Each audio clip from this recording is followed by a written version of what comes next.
Bismillahir Rahmanir Rahim. My brothers and sisters, I want to speak to you today about something that is affecting you right now. Not in the past, not in the future, right now. In this very moment as you watch this.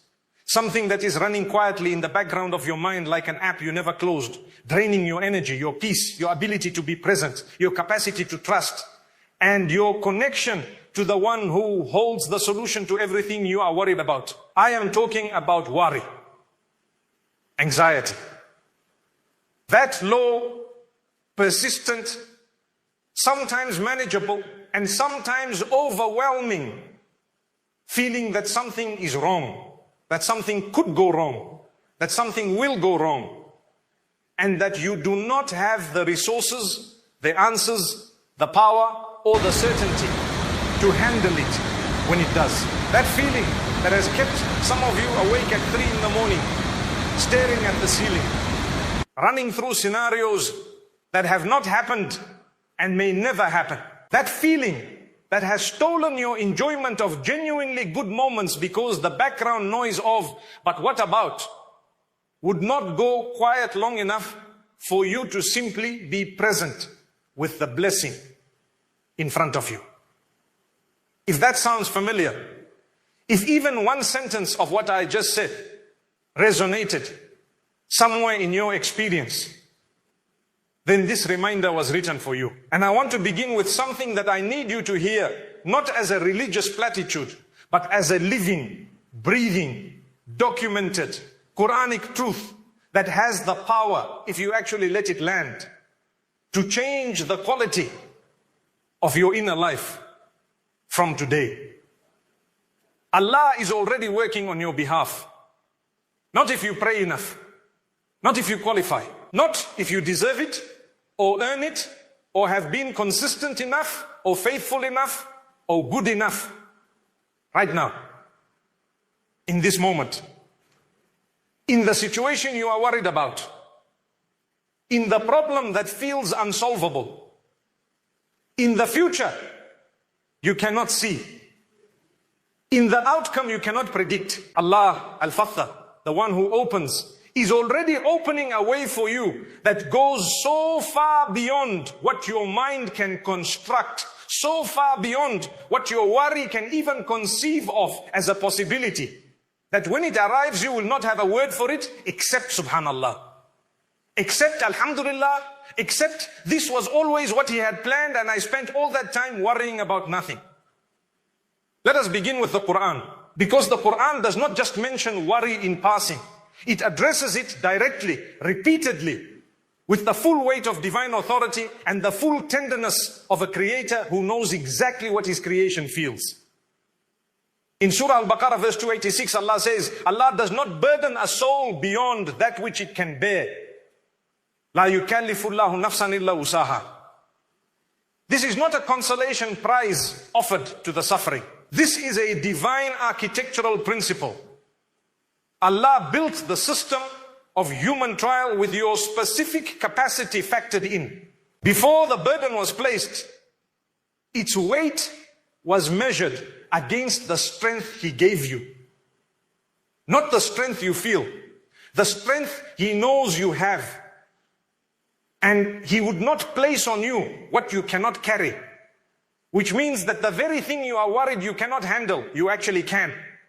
Because it would not be on you if you could not. But there is an even more specific and more personal verse that I want to bring to your attention. In Surah At-Talaq verses 2 and 3, Allah says something so direct, so comprehensive, and so personally targeted at the worried heart, that reading it slowly, truly slowly, is like hearing your name called by the most loving. And whoever fears Allah, He will make for him a way out and will provide for him from where he does not expect. And whoever relies upon Allah, then He is sufficient for him.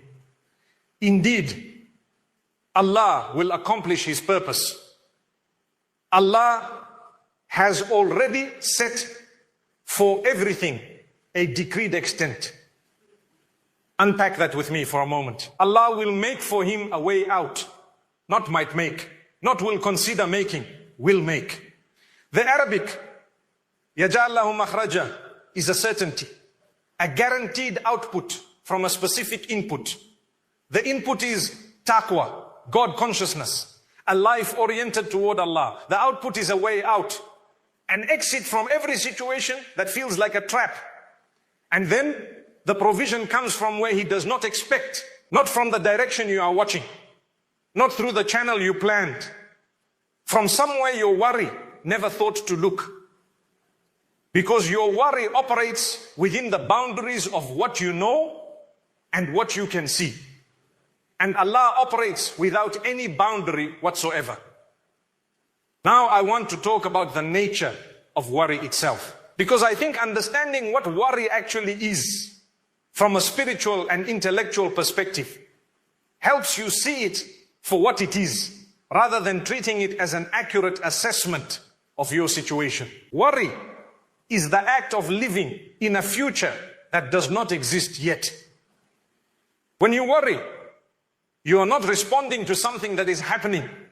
You are responding to something that might happen, constructed entirely by your imagination, based on incomplete information, filtered through your fears and presented to your emotions as if it were already real. Your body produces the stress hormones of an actual threat in response to a mental movie you directed yourself. The threat is not in the room, it is in your head. And you are suffering for it as if it has already arrived. Now add to this the Islamic understanding that the future belongs entirely to Allah. Not partly, not mostly, entirely. Allah says in Surah Luqman verse 34, indeed, Allah alone has knowledge of the hour. And He sends down the rain, and He knows what is in the wombs. And no soul perceives what it will earn tomorrow. And no soul perceives in what land it will die. Indeed, Allah is knowing and acquainted. No soul perceives what it will earn tomorrow. The future is not your domain. It was never yours to know, to predict, or to control. It belongs to Al-Alim, the all-knowing. And you are worrying about a domain that was never yours to manage. This is not a call to irresponsibility or passivity.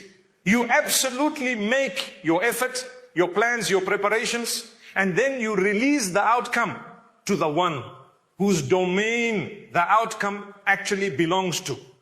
The Prophet ﷺ said in the famous hadith narrated by Ibn Abbas and recorded in Tirmidhi, when advising the young man, know that if the nation were to gather together to benefit you with anything, they would not benefit you except with what Allah had already written for you.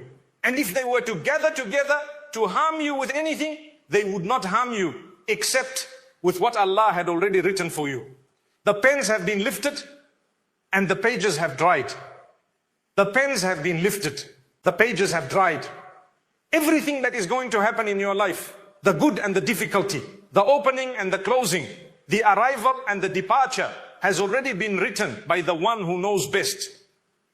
And no gathering of forces, no conspiracy of circumstances, no failure of your own efforts can add a single line to that decree or remove a single letter from what was always going to be. So what exactly is your worry adding to the situation? What is it changing? What does it producing except the theft of your present peace? And here is the thing about worry that the Prophet ﷺ understood perfectly. He did not tell us to never feel concern. He himself felt the weight of his mission deeply. He grieved. He was moved by what he saw. He felt the pain of those around him. But he said in a hadith recorded by Bukhari, how wonderful is the affair of the believer. For his affairs are all good. And this is not the case for anyone except the believer. If something good happens to him, he is thankful for it, and that is good for him. If something bad happens to him, he bears it with patience, and that is good for him. All good. The believer's affair is all good. Not because nothing difficult happens, but because the believer has a relationship with the one who writes the decree. And in that relationship, even the difficulty becomes a vehicle of good. The difference between concern and worry is this. Concern motivates action and then releases the outcome. Worry motivates nothing except more worry. Concern says, I see a challenge. Let me do what I can and then trust Allah for the rest. Worry says, I see a challenge. Let me rehearse every possible terrible outcome until I am too exhausted and too anxious to take any effective action at all. One of them is productive.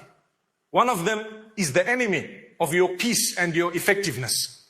And both feel the same from the inside, which is why you have to learn to distinguish them. To take the action that concern motivates and then make the deliberate choice to release the worry that serves nothing. Now I want to speak about tawakkul, because tawakkul, genuine reliance upon Allah, is the Islamic answer to worry. Not just an intellectual answer, a lived, practiced, daily, chosen answer. And I want to be very clear about what tawakkul is, because it is one of the most misunderstood concepts in the entire deen. Tawakkul is not fatalism. It is not giving up. It is not sitting and waiting for Allah to do everything while you contribute nothing. The Prophet ﷺ said, narrated by Anas ibn Malik in Tirmidhi, tie your camel, then put your trust in Allah. Tie the camel. Make the effort that is yours to make. Think, plan, act. Use your intelligence. Use your resources. Use the doors that are in front of you. Do everything within your capacity. And then hand the rest entirely to Allah. Not hand it to worry. Hand it to Allah. Because here is the thing about tawakkul that transforms the anxiety-ridden life into the peaceful one.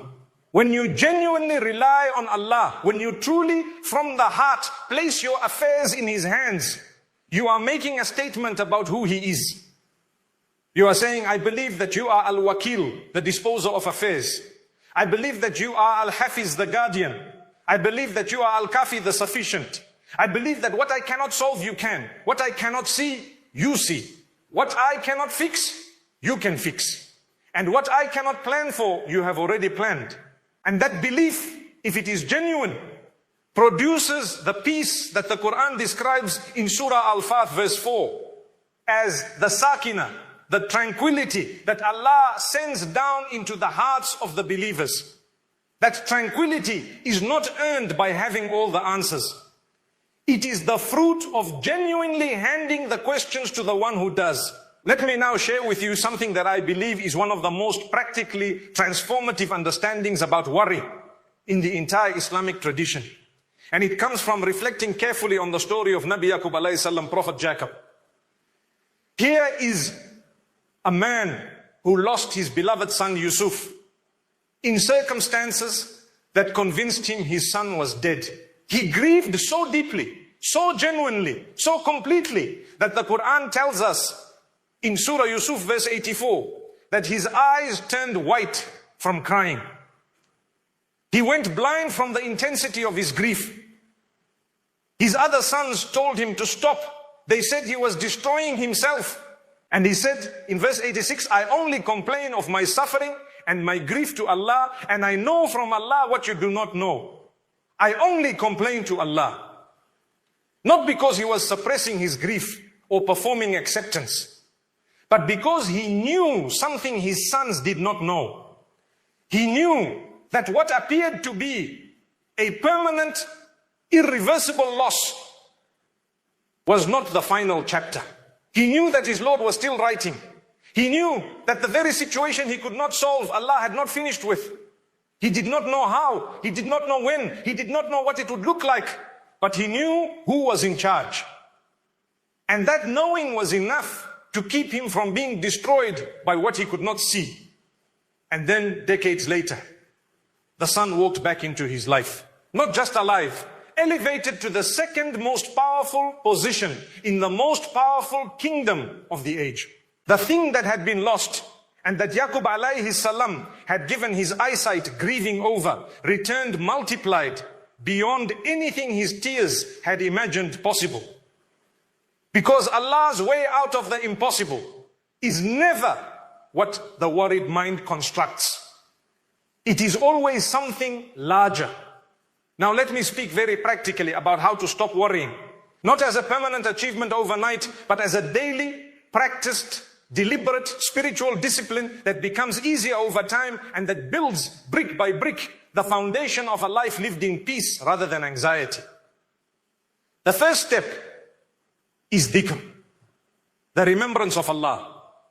And this is not generic advice. It is the specific prescription that Allah gave for the specific illness of worry and anxiety. He says in Surah Ar-Ra'd verse 28, in one of the most cited and most personally powerful ayahs in the entire Quran, verily, in the remembrance of Allah, do hearts find rest.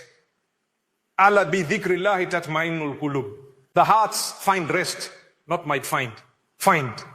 It is a certainty. The heart that is engaged in the remembrance of Allah has accessed the specific spiritual medicine for anxiety that was designed by the creator of the heart himself. No therapy, no medication, no distraction, no amount of reassurance from people, no amount of planning and preparation produces this rest as fully and as reliably as the genuine remembrance of Allah.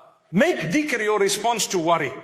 When the anxiety rises, when the mental movie starts playing its terrible scenarios, instead of following it deeper in, reach for the remembrance.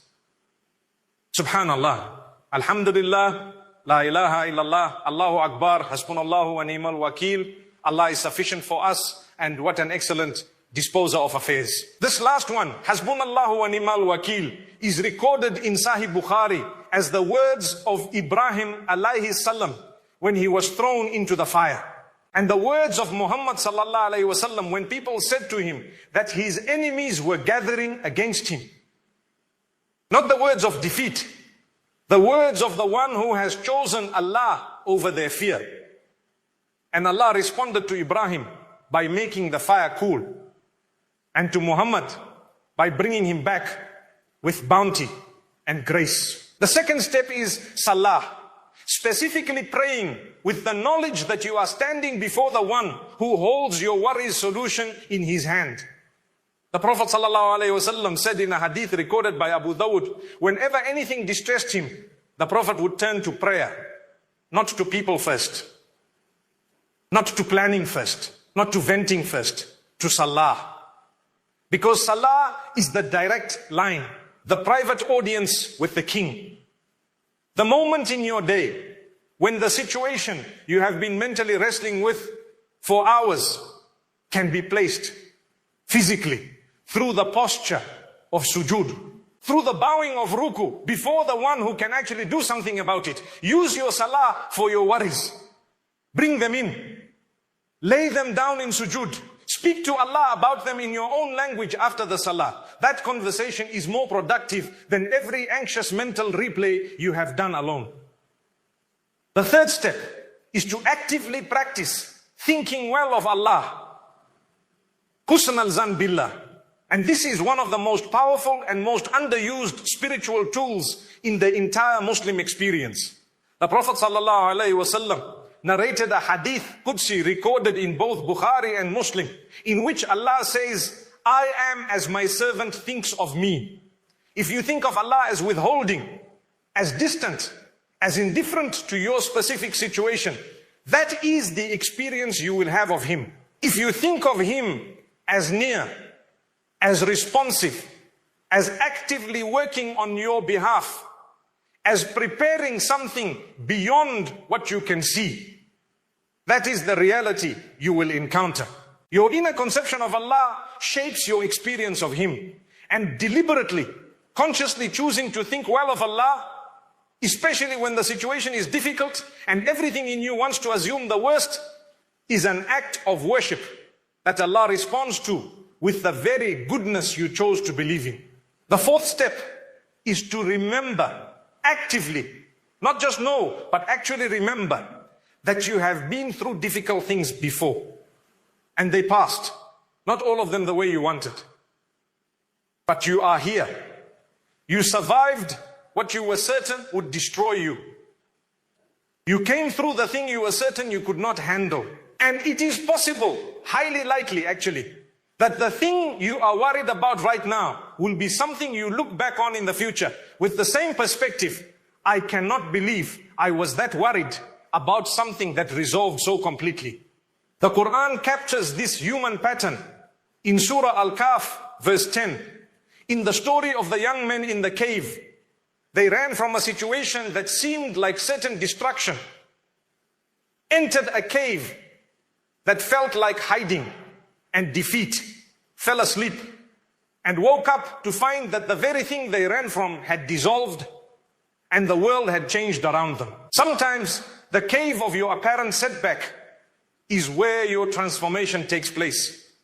And when you wake up on the other side, the fear that drove you in will seem very small compared to what came out. The fifth step, and this is the one that most people overlook, is to make dua specifically for the relief of worry and anxiety. The Prophet ﷺ taught us one of the most comprehensive duas for the worried heart, narrated by Abdullah ibn Masud and recorded by Ahmad and Abu Dawud.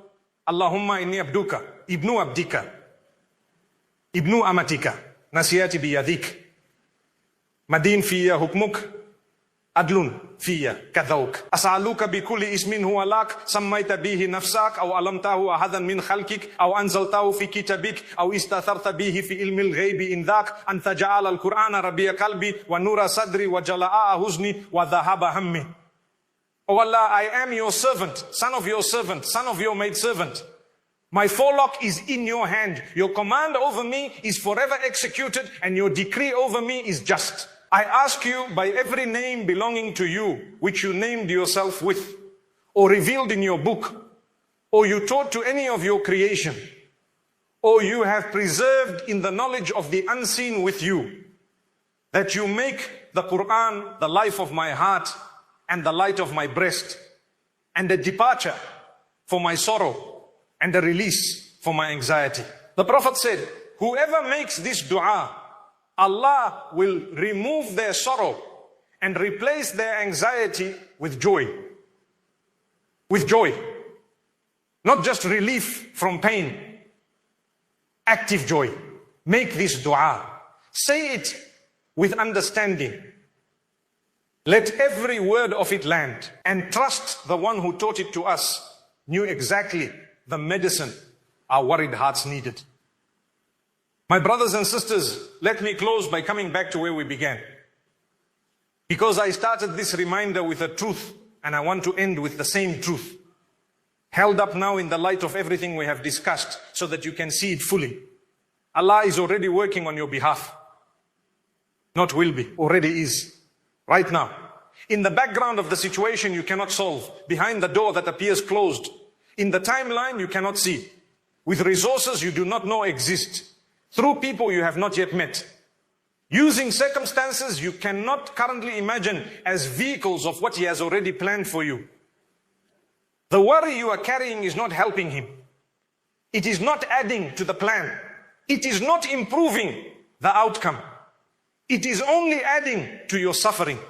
It is only stealing from the peace that is already yours in Him. The peace that Surah Al-Fath describes. The sakina that He sends down into the hearts of believers.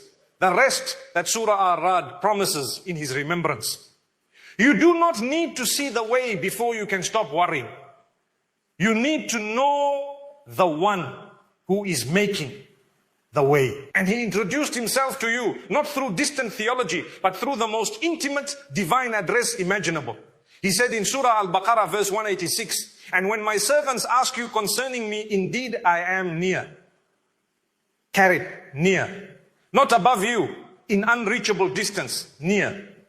Closer than the people around you, closer than the thoughts in your head, closer than your own heartbeat, near, working, opening, preparing. Already ahead of you in the future you are so afraid of, clearing a way that is going to leave you speechless with its goodness.